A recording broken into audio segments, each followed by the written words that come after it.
The only thing sure at Oracle is that you would be fired. That was 100% sure. You're going to be fired.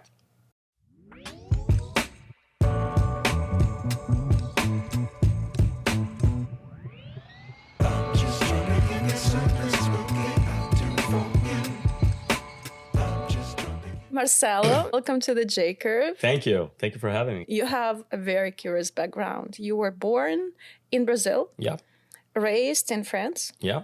Living and traveling in over 50 countries. Actually, I think it's more. I think it's close to 70 now. I wonder if you can walk me through the main stages of your personal and professional growth that led to where you are in life today, whatever you consider main stages. So I was born in Rio. My parents went to France. They moved to Paris. My father was participating of this project of building the first satellite of Brazil. It was with friends. So he was there to manage that for a few years. This is like the 80s, early 80s. This was very different at that time. Nobody used to live abroad a lot, at least from Rio, Brazil. And this was my early venture into globalization that had a huge impact in my life. So when I came back to Brazil, I went to the French school, which made more sense because I used to speak better French than Portuguese back then. When I was 12, I became a professional actor. I was in the play with theater, the most watched play of Brazil of 1993. So I think that. All right. What was it called? It's from a Brazilian author called Jorge Amado, called Captains of Sand, Capitães da Areia. It was an incredible experience. It started like something super random, but it was very obsessed. What did you like about acting? I don't know, like everything. It was so powerful for you to become whoever you wanted. And honestly, I ended up being pretty good at that moment. So like I said, I used to devote a lot of time to that and studying because acting, like a lot of people think this is, like, oh, you were born with this gift or not. It is not. It is hard work, a lot of hard work. And eventually the director, he was a pretty famous director in Brazil, but he was a teacher. He approached me and said, look, I know for you this is supposed to be fun and stuff, but if you want to do this, you need to mind that this is real work. This is not fun at all. This is like discipline and stuff. Do you want to do it? I talked with my parents. They were reluctant at the beginning, but ultimately they allowed me to go through this experience. And that changed my life because that opened a world that I didn't know that existed. We travel, first in Rio, then we traveled the country. We traveled Europe. We won prizes with that play. It was all the age of 12. Yeah, 13. I was in a few movies, TV commercials. Was it paid? Yeah, of course. But the thing is, at some point, it became something, either you keep in the school you are and you give up acting, or you go to a bullshit school because you're really working, long hours. So when I rejected, look at that, I rejected my second part in a soap opera in Brazil, which they were super famous. Huge market, right? They were super famous. The director approached me and said, look, you need to decide. Either you are or you are not, because you're making us look bad. Every time you do something like this, everybody's killing for something like that. You're saying no. Are you kidding? And that was the moment that I went back to school and ended up just going back to a normal life. No autographs. And really, I used to sign autographs, believe it or not. Did you ever regret about that decision? Zero. It was fantastic. Oh my God, my life, I cannot imagine my life without the stuff that I went through after. So I went back to school. I lost a year because of that, because I went only to 1/3 of the classes, attended 1/3 of the classes in a specific year, which was very hard because my friends, they continued. And I was an okay student. Eventually I became a pretty good student, but it's like, okay, you're staying behind. And that was hard. But anyway, it was important because at that year, I found out that I was very good at math and physics and all this engineering stuff that I loved. So I decided that I would become an astronaut. So that was my realization. Straight out of acting. And I take very serious this crazy things that I said. So I prepared myself for the following 4 years to actually become an astronaut or to be in a path for astronauts. So I discovered places like MIT, like they existed. What were the careers? You could have a military career to become an astronaut, or you could be an engineer, and you have so anyway. I really got into that and I prepared myself. But something happened that when I was 17 years old, so 1 year before, for US system when I was a junior. At the end of that year, like I always hedged my bets. And I decided to take what would be the Brazilian SAT that year just to see how it was. It's different than the SAT because it used to be like specific per school, like, so you go to a school, you take a test, you go to a different school, you take a different test. That was the system back then. So I went to PUC, which is one of the good schools in Rio, in Brazil. And I took that test. It was called vestibular. And I passed super well. And I said, okay, what do I do now? So I just can keep on track to do the stuff that I dreamed for the last 4 years. And I'm in a good place to do it. Or I can change my entire life now. And I decided for the latter. But I made a promise, like I said, look, I'm going to space the first opportunity I can. So when Richard Branson started this company called Virgin Galactic, I was one of the first guys to sign up. Really? And yeah. So supposedly, I don't know if that's going to end up being true, but supposedly I would be the first civilian in Brazil to actually go into space. I don't know. Let's see. I wonder Eventually somebody jumped on what your venture capital cap table would think about that decision. Yeah, so I went to PUC, engineering degree. Very quickly, I figured out that it was not engineering, but I would graduate. I was non-negotiable, but I love to make shit happen, like to work. That was my thing. And when I was in my second year, the end of the second year, again, hedging my bets. This is super early for internships in Brazil, especially for engineering. Generally, you do this at the end of your third, mostly your fourth year. It's different in Brazil. It's not like every summer you do an internship like in America. You do continuously throughout school. But I said, let me hedge my bets. I mean, the end of my second year, next year, I want to do early. And the third year, I would just apply to every single company I can find to go through the process, learn about the process. Next year, I'm going to be ready and I'm going to choose whatever I want to do. So I was just sending CVs to basically every single company, they could find for internships. And then, and this is back in the day, like I went to the Microsoft website to download the driver. The young guys don't even know what a driver is, I guess. And so I went to download a driver for my printer. And I said, oh my God, Microsoft, I didn't send the CV to Microsoft. So I sent the CV to Microsoft. 2 weeks later, they called me and said, okay, Marcelo, you're pre-selected, across a lot of people. And we're going to invite you to participate in the process. I said, yeah, great. And I remember that the girl that called me ended up being my friend. And I said, okay, this is like Tuesday, 11 a.m. And I had a soccer match that day. Really, I was playing. And I very seriously said, unfortunately, I can't make it. Impossible. I have an appointment that I cannot cancel. You understand, this is Microsoft. It's like, Bill Gates company, richest man in the world. They have like one position for Brazil. It was a trainee program. And I said, I hear you. It's just unfortunate. I cannot make it. Anyways, and I said, okay, if I make Thursday at 2 p.m., can you make it? I said, yeah, sure. Thursday works fantastic. Were you a good soccer player? I said, well, at that time, I think it was okay. Nothing special. Okay. But you were passionate for soccer, clearly. Oh, yeah. In Brazil, you cannot not be passionate about soccer. Yeah. It's some sort of religion. So I went through this process when I realized, and actually it's a very funny story how I got hired. I don't know if it's... Go ahead. Okay. I love good stories. So Microsoft hiring story is pretty cool because I went there and when I saw what Microsoft was, I said, oh my God, I want this. I don't know how I'm going to do it in like second year engineering, but I'm going to figure out. And I kept advancing, went to the final interview, and it was an okay interview. We talked about Rio, we talked about soccer, we talked about all the stuff that didn't matter. I remember that I left the room and said, why would I hire me for this interview? But anyways, the HR lady that was there said, look, you can call me anytime you like, but they should decide next week and we'll let you know. I said, great. It's all right. So 1 week passes, second passes, nobody calls me. Third week, I call. I said, okay, guys, what's going on? He said, look, Marcelo, here's the deal. They actually are between two people. And you're not one of the two. Very sorry. But you're in our database, for future opportunities and blah, blah, blah. And I said, okay, thank you. And so I hang up and I was kind of sad because I said, okay, the time is not right, but I got excited about this and stuff. And at that time, I used to meditate a lot. So I meditated every day for 5 years. From 18 to 23, I meditated every day.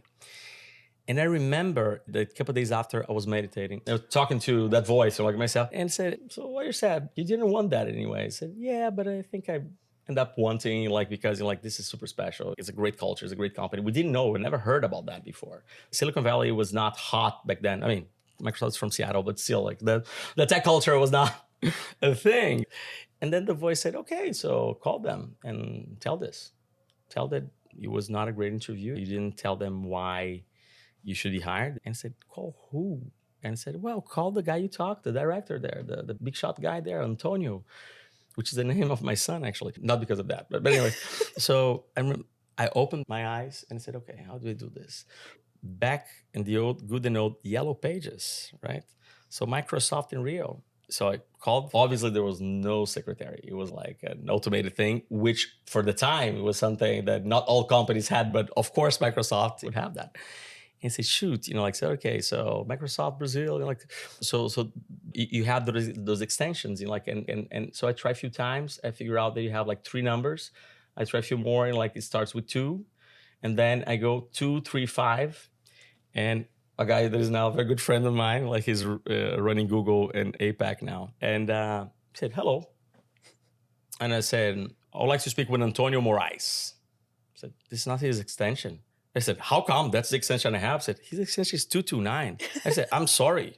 Like, so hang up. I said, okay, now I have his phone number. All right. That's okay. I take a deep breath,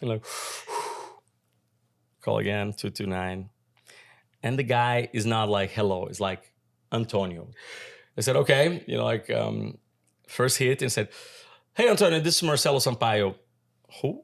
I said, yeah, you interviewed me like for the training position. And I said, how you doing? I said, oh, hello, Marcel. How'd you get this number? I said, look, it's very quick. So look, we had a very pleasant chat and stuff, but I don't think I gave you the elements for you to understand I'm your best option, man. I know you guys are going to interview again for 2 people. You guys are in between. I would like to ask if I could be interview again with these guys. Can it be 3 of us? Can it be 3 of us? And the guy said, absolutely.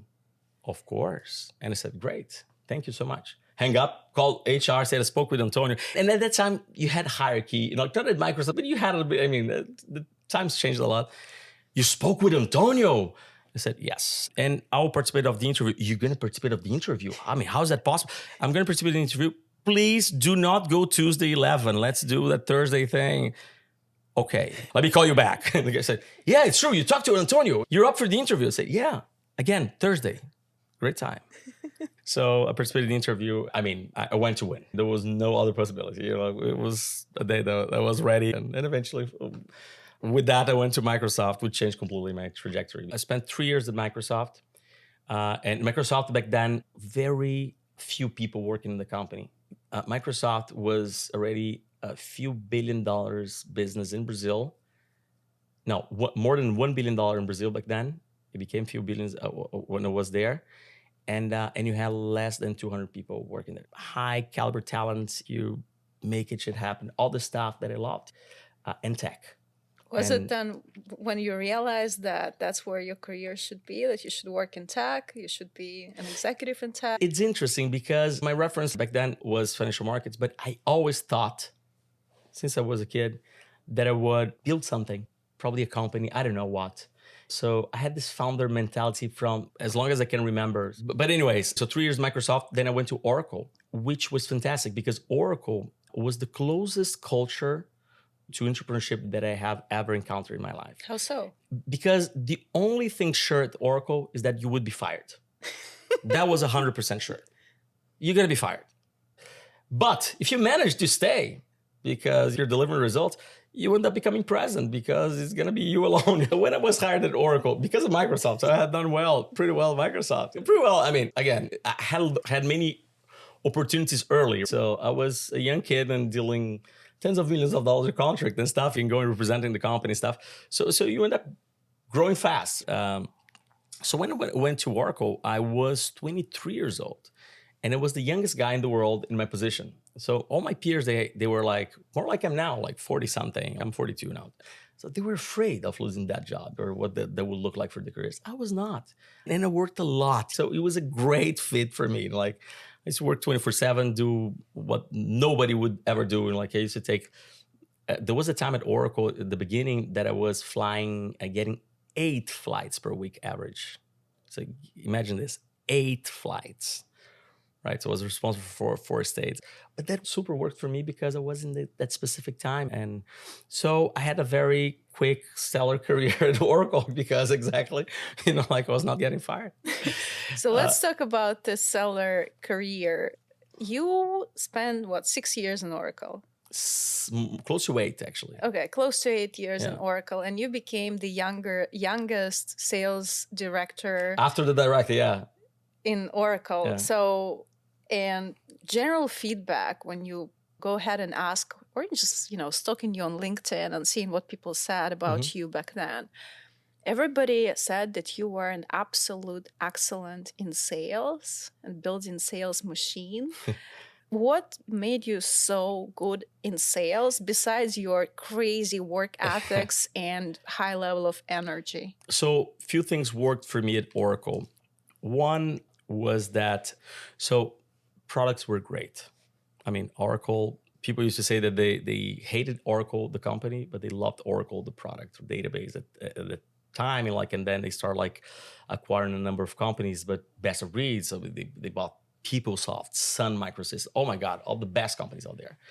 So I honestly can sell you anything and everything if I can buy.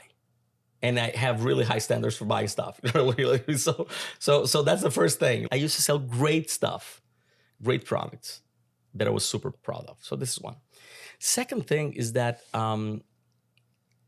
so I used to do some things that were very unusual at that time. I'll give you examples.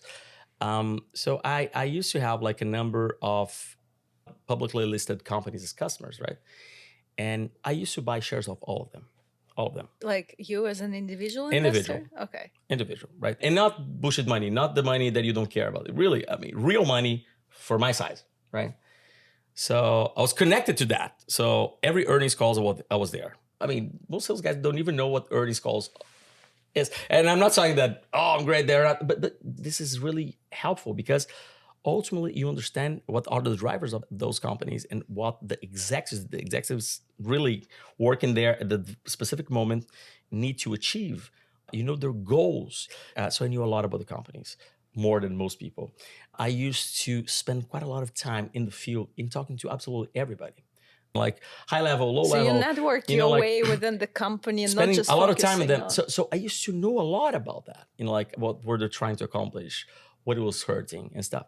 So ultimately, it was not about selling Oracle. It was about building great projects for them. At some point, I figured out also that, so you have all these fiscal quarters, fiscal years, which is madness. So Oracle's fiscal year is May 31st. So if I'm going to go mad in May, let me go mad in November. Because if I can deliver now and after is just overperformance, which is when you used to make the real money, right? So it worked super well for me. But at some point, when you do this 1, 2, 3, many times, it's like the same thing. And me leaving Oracle was a very weird story because 2 years before leaving, the guy running Latin America talked to me and said, okay, pick a course or program, whatever you want, and let's do this a company-wide program. So you're going to be the pilot. So you select this, and we're going to run the company. I said, oh, great. So I started studying that. So I took a look at GSB, at HBS and all these great things. And eventually I found this leadership program in HBS that took me good year and a half, 18 months to get approved because they turned me down twice. And again, this is what made me different because they used to send a email rejecting me 3 p.m. on a Tuesday. Okay, I was in Rio. I used to be in Boston 8 a.m. the next day. I said, what the hell, guys? And what's going on? You hopped on the plane and went to business school twice? Twice, the next day. Oh. The next day. And eventually Harvard said, okay, I cannot get rid of this guy. Let's approve him. And eventually this was the seed for a number of programs that came after. It was really the pilot. But when I went to Harvard, wow, that thing opened my world. I said, wow, I didn't know this existed. And I became quite addicted to this. So the next year I went to INSEAD and I've done another program. And then I decided that I'm going to go to business school. And this really didn't resonate with people there. I said, what? No, dude, you missed that already. You hired MBAs. You don't go to an MBA. You're beyond this thing. This is gone, right? I mean, you're running the thing here. And And I said, no, like, I mean, I was just trying to find a way to break up something that was working super well, but I didn't want to do anymore because the world was bigger. These companies are great to make you think that there's only a world inside them, right? And I'm not saying that they should not. I'm just saying that, I don't know, I got the bug, right? So I eventually decide this. I get an agreement with Oracle there, at least my boss, and he writes a letter. And so I apply kamikaze way, round 3 to whatever was left, which was Columbia, MIT, and Chicago.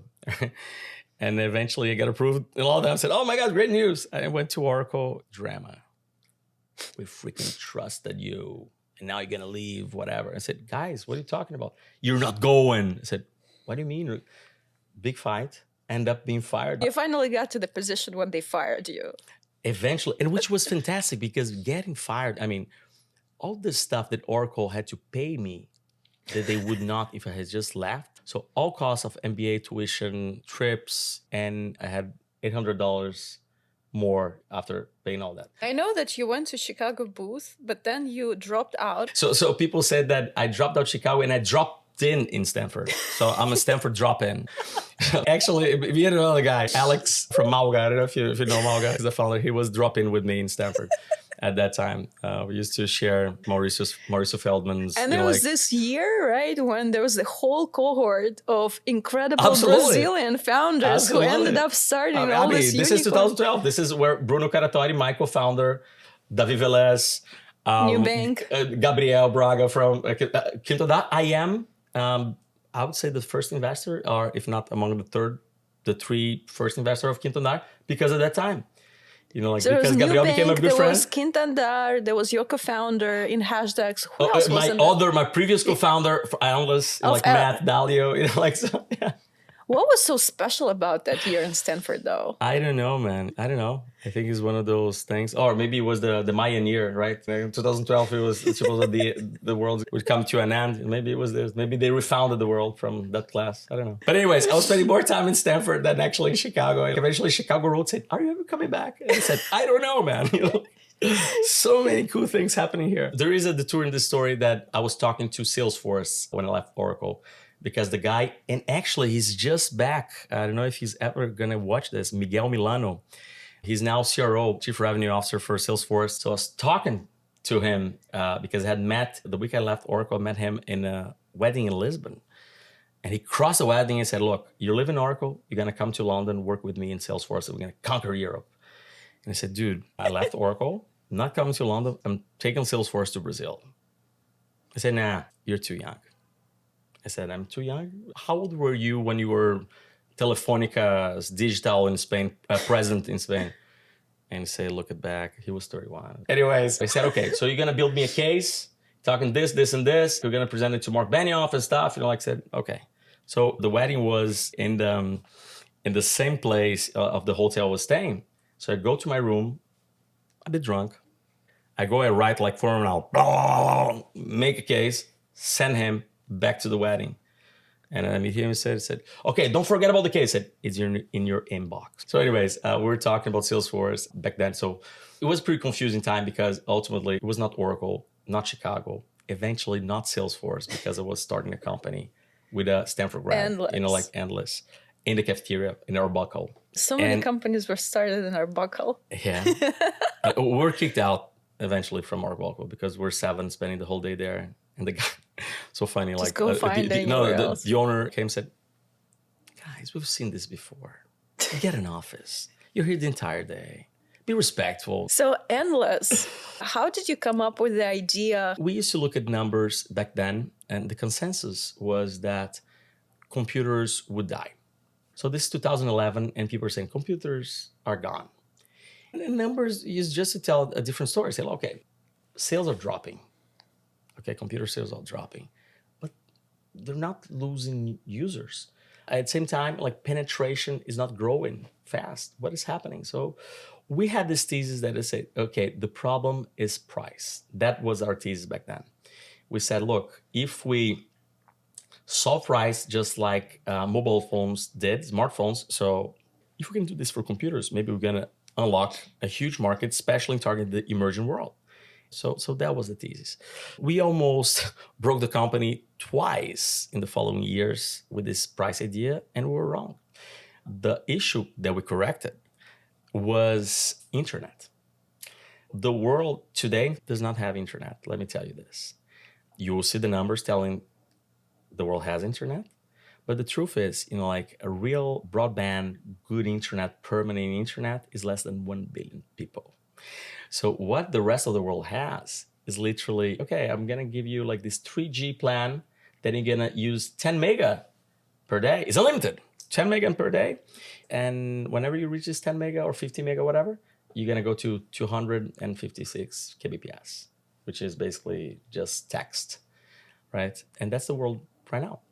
And we said, okay, what if we can make a computer that is great, like with great internet and without internet?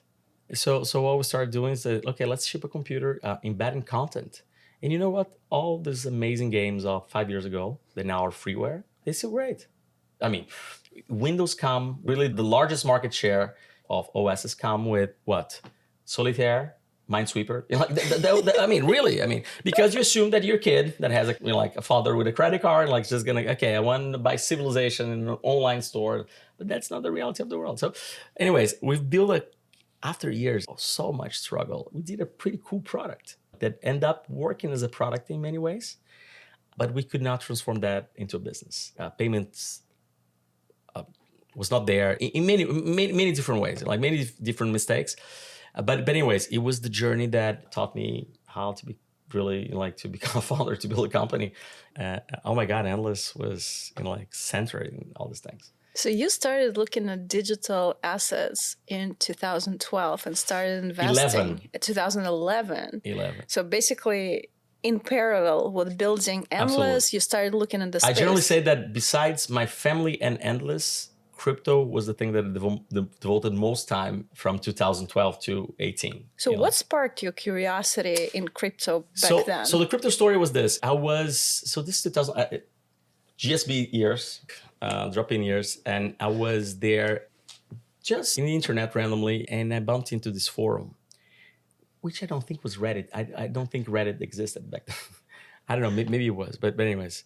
And it struck me the fact that you had these long, super well-written texts, basically with opposing views saying, it is money, it is not money, this is illegal. No, this thing is gonna break the back of financial systems, and will be whatever. Say, no, this thing is gonna be shut down, whatever. But I was impressed and said, okay, you have very intelligent people devoting real time to make points here. And have very polarized, extreme opinions. Very extreme point of views. And that took me to the Satoshi paper, which I read. And I read that with the support of YouTube. And I said, wow, I think this guy found out something, discovered something. I don't know if it's going to work. Probably not. But if he does, there is something here. And I had, I went through the process just like everyone that starts in crypto said, yeah, this thing is a bullshit because of this or that.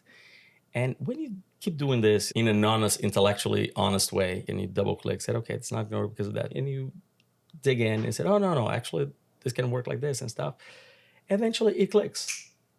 I said, wow, this thing is the future. This thing is probably the most important thing happening right now that nobody, that people just look at Bitcoin prices, which is honestly the least interesting part of. So what were the things about this thing that made you believe that that's the future? So I knew pretty well. I was very familiar because of Microsoft, Oracle, and specifically about Endless at that time, about open source. So I knew a lot about open source. So I knew how it worked.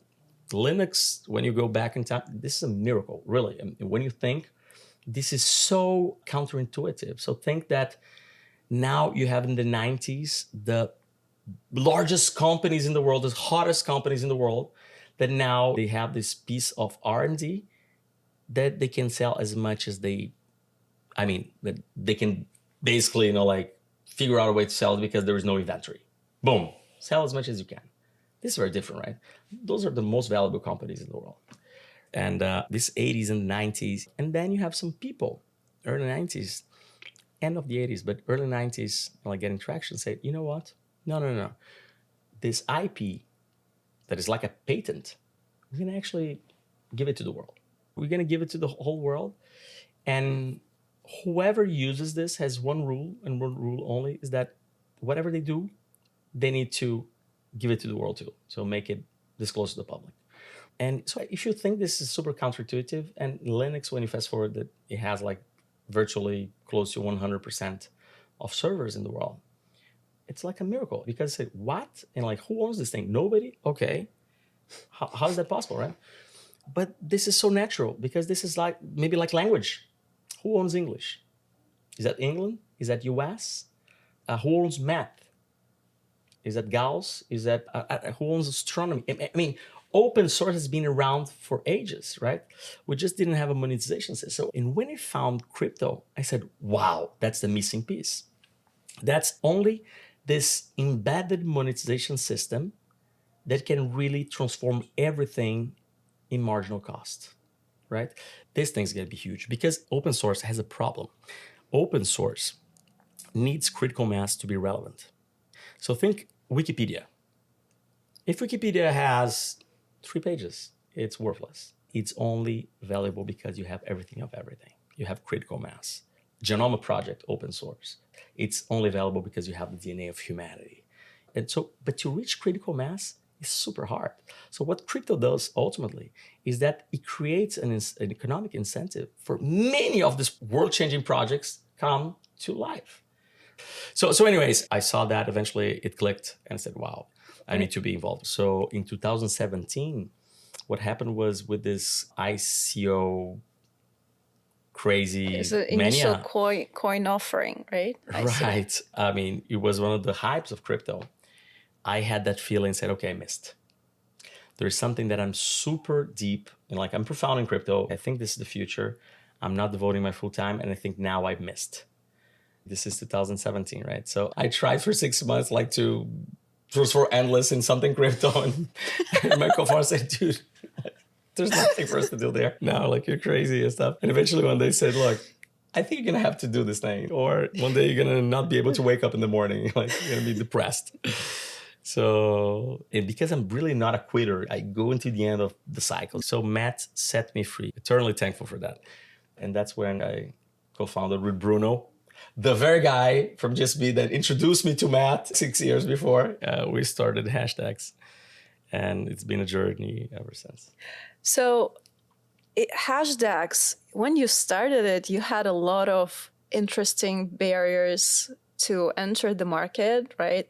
Low awareness, no regulatory framework in place, no established distribution channels, and so it goes. What was your approach towards bringing that product to the market? And what were your key learnings out of that GTM strategy?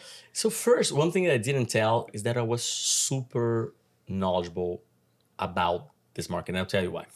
In 2013, when I decided to invest, I was somewhat a sophisticated investor already. So I had made some money at Oracle times, like early in life and stuff.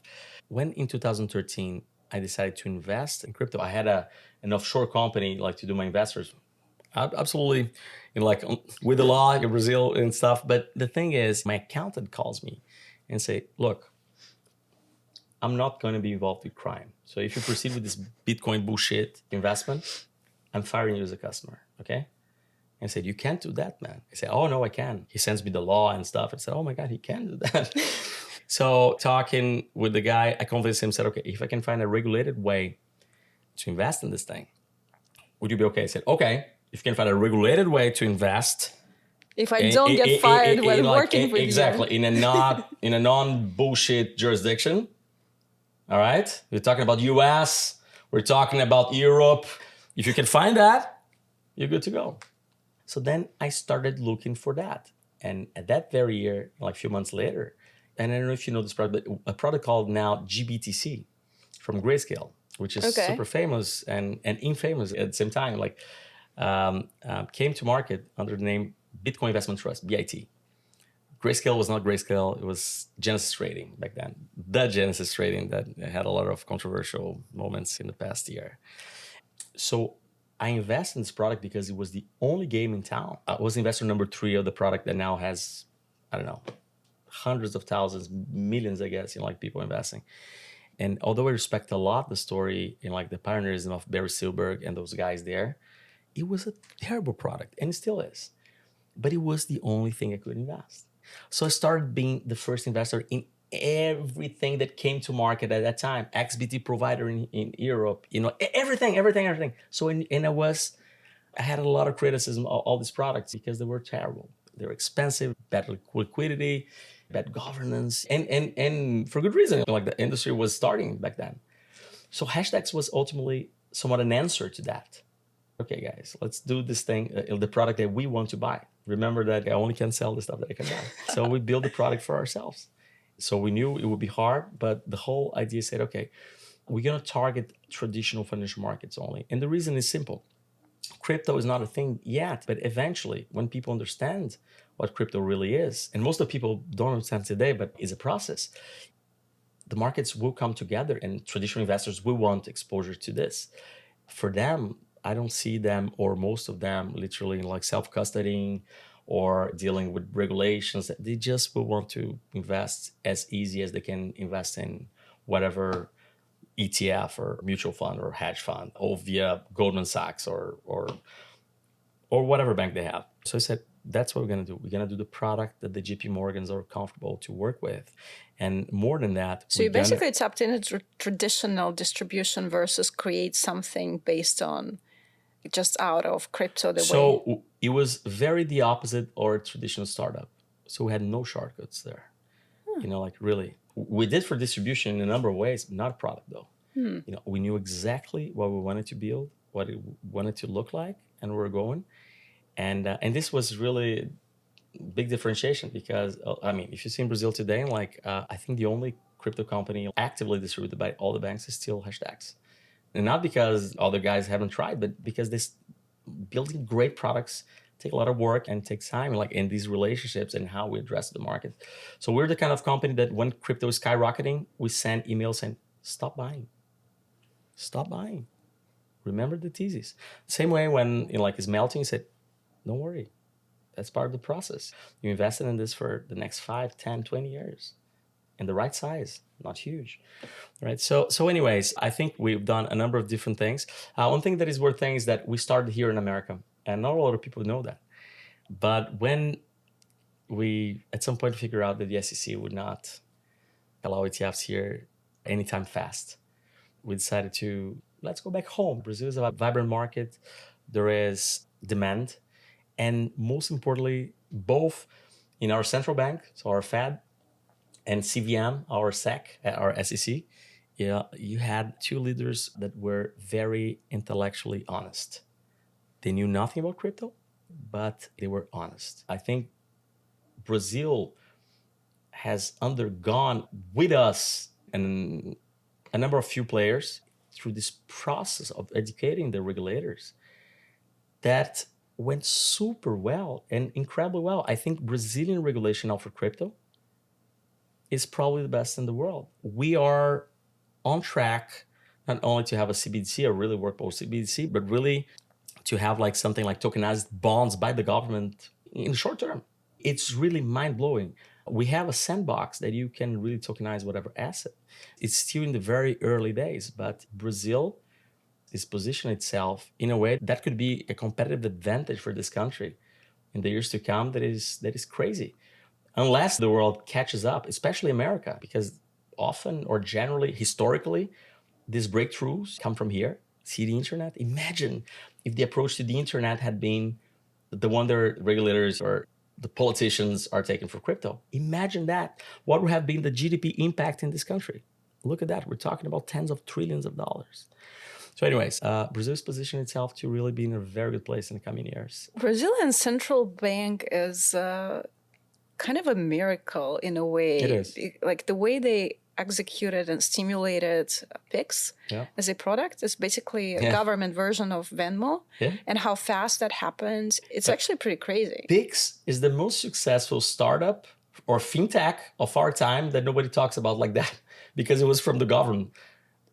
I can't remember at least a startup that went from 0 to 150 million active users in a regulated market anywhere in the world. In 12 months, 18 months?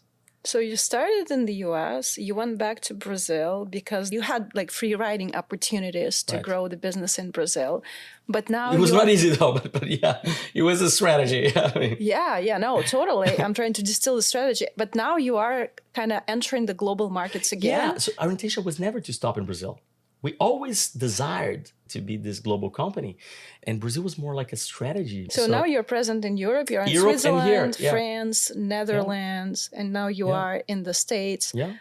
And when you look at this last 5 years since you launched Hashdex, almost 5 years, if you were to distill like 3 main lessons that you learned by executing this complex strategy on the product standpoint, on a geographical standpoint, what are those for you? So one is that regulated markets take time. However, if you manage to make it, that is also a big entry barrier. So this is one. Another one is that always stay in the customer side. So for the quality of product that we've built, that the time we've built, we could have charged 2 or 3 times what we end up charging. But we haven't. Like we said, really, we are building the product that we want to buy. It's like at Hashdex, you don't have special classes for employees. I mean, like many hedge funds have, everybody buys the same product as the customers because we build the product that we're proud of and we really want to buy. We are the first customers always for all the stuff we do. And what else? And in our case, and that's why we went to passive before active management. So passive, really becoming an ETF company, is that like for something of the size of a disruptive wave, it's very hard to time or to be right on the timing. Very, very hard. You need to have a business or a business model or a product that endure this time. So whenever the waves come, you're there. Because the worst thing, and we have so many examples across industries, in history, like that, some company had the right idea, like the right team, right everything. They just had the right timing and Bad then, timing, yeah. Yeah, there's so many. I mean, we can spend the whole afternoon here giving examples. But the truth is, I think crypto is way bigger than AI, for instance. Way bigger, way bigger, way bigger. You think the impact of crypto will be bigger than AI? It's not even only the impact. Again, AI is fantastic. It's going to change the world. It is already changed the world. But what I'm saying is, crypto as a thing is bigger. It's like, think that crypto is the medium. It's like the environment. E-commerce cannot be bigger than the internet. AI cannot be bigger than crypto because crypto is going to be everywhere. It's just a market that talks to reimagining, not only digitalizing value, but reimagining value in a very regulated market. Money is very regulated. Value is very regulated. And we have this one dimension, which is money. In crypto, you have like multiple dimensions, right? This will take time. It's not necessarily going to be fast. But it will happen not because I like crypto, not because you have like this crypto libertarians and stuff. It's just because, just like any other technology, is far orders of magnitude superior than everything that came before. Crypto will be the infrastructure for anything of value for the future. So financial markets is the start, is the beginning of it. So for this, for example, to happen in, say, next 3 decades, yeah, a decade to 3 decades, yeah. What are the key factors or what has to be true for that like full-scale adoption to happen? So first, we're going to have specific regulation for that, or at least regulators allowing some experimentation. Because now we are living a weird moment. It's not now. I mean, it's been for some time like this. It's like the tail wagging the dog. We don't create regulations to serve the people. This conversation, for instance, of crypto being a securities or being securities or not securities, it's crazy. Crypto is something else. And it's very hard to define. So we're late already. We should have started trying to define that and allowing some experimentation because this is a technology that really creates wonder in so many ways. But generally, like the crypto conversations about, is it legal, is it illegal? What is Bitcoin price? Oh my God, is Ethereum now becoming more valuable than Bitcoin? All these things they don't really matter. My sense that we're gonna have to have specific regulation or deregulation, if you will, in order for us to see the experiments that actually are gonna work. We can predict some of them because we've seen some examples of things, of very powerful things. I think DeFi is a very powerful example. NFTs. When we talk about NFTs, which was an acronym that didn't exist 2 years ago, let's point that. Everybody knows NFTs. Everybody thinks about art or bullshit art. All this thing should not be valued in millions of dollars. Let me tell you guys, NFT is not that. This is a use case for an NFT and one of the least interesting ones. We are NFTs. We have a digital life, like we'll be digitalized. We'll become, I don't know if wallets, but we are uniques and we're gonna have our digital representations. Your apartment, your home is an NFT. Like everything there is of value in the physical world can be digitalized and probably will be digitalized, will become an NFT.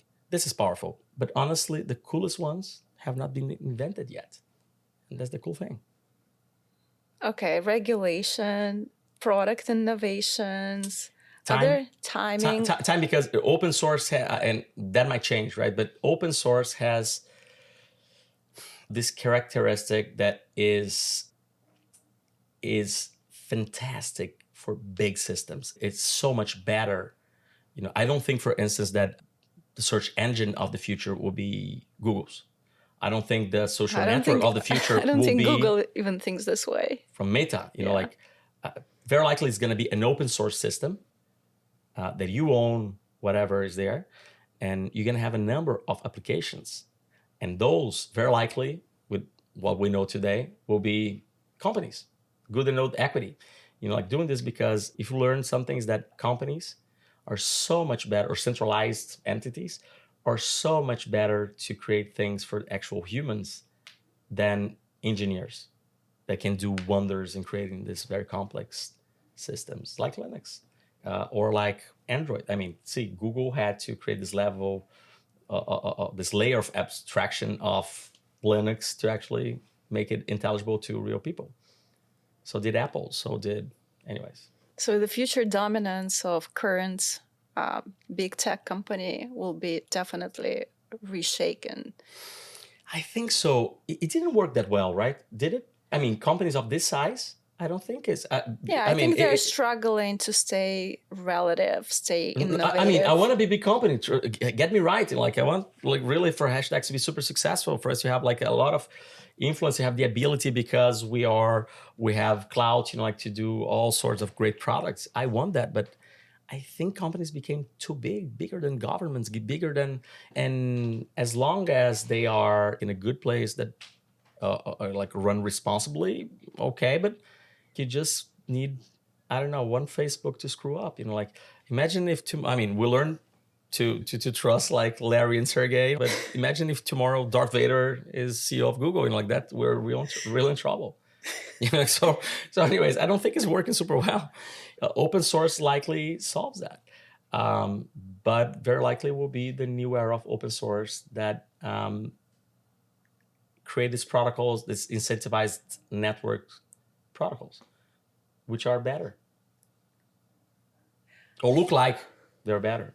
You made me being very curious about what the future holds, because on the surface, it looks like a lot of things have already been invented, and there's one camp of thought that think that a lot of inventions will be benefits in the existing tech companies and will be happening within the existing tech companies.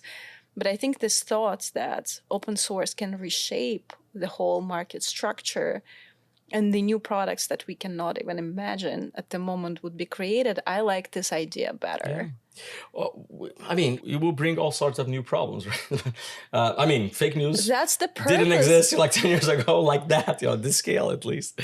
But the truth is, we are undergoing a massive issue with, and again, I'm not going to talk about big companies. I'm going to generalize as big systems. The big systems of humanity look like broken. at this point in time. Democracy is an example. I mean, these guys don't represent us most of the time. And we're powerless at this point to have like a system that actually solves a number of issues that we have now. What we see, like dictatorships, don't look like an answer either. Like so. Anyways, I mean, again, I'm not trying to say crypto is gonna save the world. I'm just saying like these open source systems bring a new way or new ways for us to explore things as complex as a political system, as like the search engine of the world, the social networks of the world, the protocols of the world.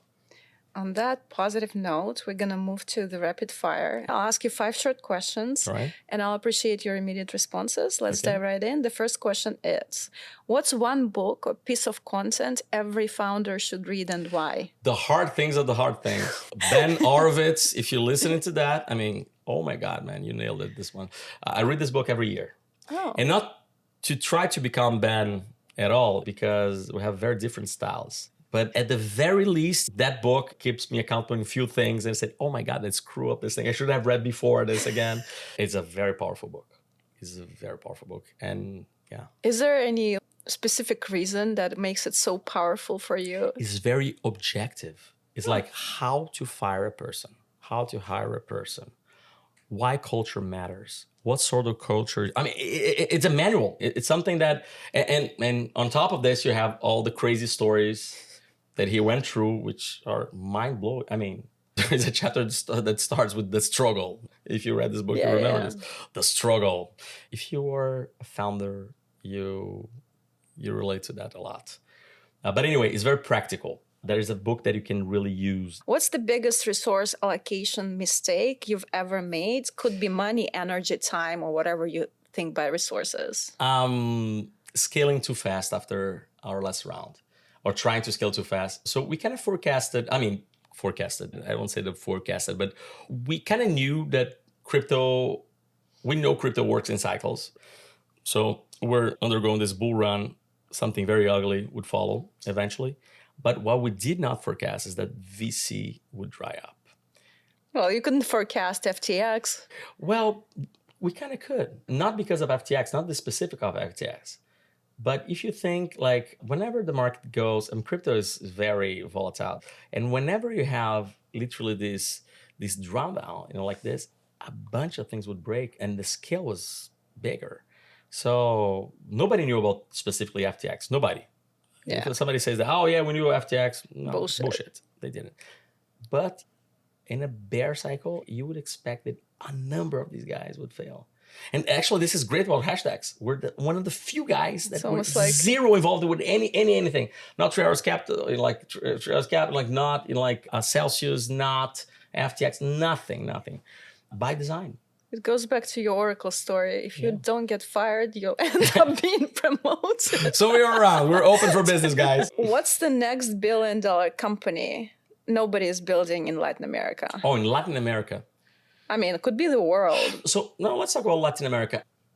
So I think for you to become the largest in the world, if you're not doing something very out there, or something very hard to predict, I think is because you have a market that is so strong at home, that you're going to create some unique skills that you will after scale everywhere else. So I think Brazil, right now, I think we're feeding the world, or we have, so ag tech is something that I think we should expect something huge coming from Brazil, or a number of huge companies. Is it the intersection of crypto and agro? So the second one will be crypto. And the reason crypto, right now, I don't have many companies to point in Brazil or in Latin America, say, oh, this company is doing great, because I think it's too soon. But again, a regulation takes time, like I said, right? And I think we're positioning ourselves in Brazil specifically, so this is very Brazil specific, not Latin America specific. I don't have any other country in Latin America to point out and say, oh, this country is doing great. But Brazil is, like I said, is positioning itself to become, who knows, maybe a platform for the entire globe. Especially because of other countries, other nations are taking far too long, and Brazil is gaining this competitive advantage that is not even funny. So I think global crypto companies can come out of Brazil because of that. We even, Hashdex is not the case. I'm not talking about the Hashdex in this case because Hashdex, we founded for it to be global before we knew Brazil would be a thing. But with this framework, oh my God, financial markets in Brazil that are pretty close now can be so vibrant that basically you can do whatever. And once you create this foundation or these backbones, you can use anywhere. Crypto and agriculture. By the way, FedNow here in America is a copy of Pix, Brazilian Pix. I mean, US went to Brazil and tried to learn, well done, how we're super successful. And they're trying to replicate. Not just US, the whole world was. No, but this is a project that is being implemented now, like really. And this is the example. But within the institution, right? Yeah. It's not like rolled out at the scale the way it exists in Brazil just yet. Yeah. Hopefully they will. Like I really hope they will. Okay, you are having a dinner party with any 4 people in the world, dead or alive. Who would you host at your dinner table? Okay. All right. So let's define first the topic of the dinner so you can profile the people. I'm not going to put people right there randomly. So I want a dinner to discuss. Look at you, so thoughtful. The future of monetary policy, or the future of value, let's say this. All right. So I would invite first the one and only Alexander Hamilton. I hope he could be alive. He invented the system that we have right now. He invented what we have today. What you're using today was invented by the first Secretary of Treasury, an immigrant here in America. I'm sure people followed the play. Like he didn't miss his shot. Anyway, Hamilton. Who else? Maybe J.P. Morgan. Like the John Pierpont Morgan himself. He was one of the creators back then, or I don't know, influencers to create the Fed or the system, what it became after. Who else? 4, right? 4, yeah. You have Hamilton, you have J.P. Morgan. J.P. Morgan, Ray Dalio, of course. I mean, if there's one guy who understands now how the machine works, how he would say himself. Together with his principles and meditations. Of course. I mean, but he understands a lot about the system like no one. Ray Dalio, absolutely. And Satoshi Nakamoto, of course. Now you have it. I mean, this is a dinner. I would just be there watching. I would just, like, wow. That's a dinner. Yeah. We should have AI recreating that. That would be fantastic. Last question. If you were an alcoholic beverage, which beverage would you be and why? What are we drinking? We're drinking wine. I will be a 1947 Chateau Cheval Blanc. So, likely one of the finest wines ever produced. But wait, 1947 wouldn't it be 1947? Wouldn't it be a vinegar? No, that's one of the things. It's one of the wines, the very old wines that aged fantastically. But the cool thing about it is that nobody thought it would work because at that year, it was too hot, too warm, like season, weather, and too dry. And generally, this is like when you have these two things together, you have like too much sugar, things go south. And so nobody believed that this wine would actually work. They thought that it would really miss the entire thing, and it ended up going to history with one of the best wines ever made. Chateau Cheval Blanc.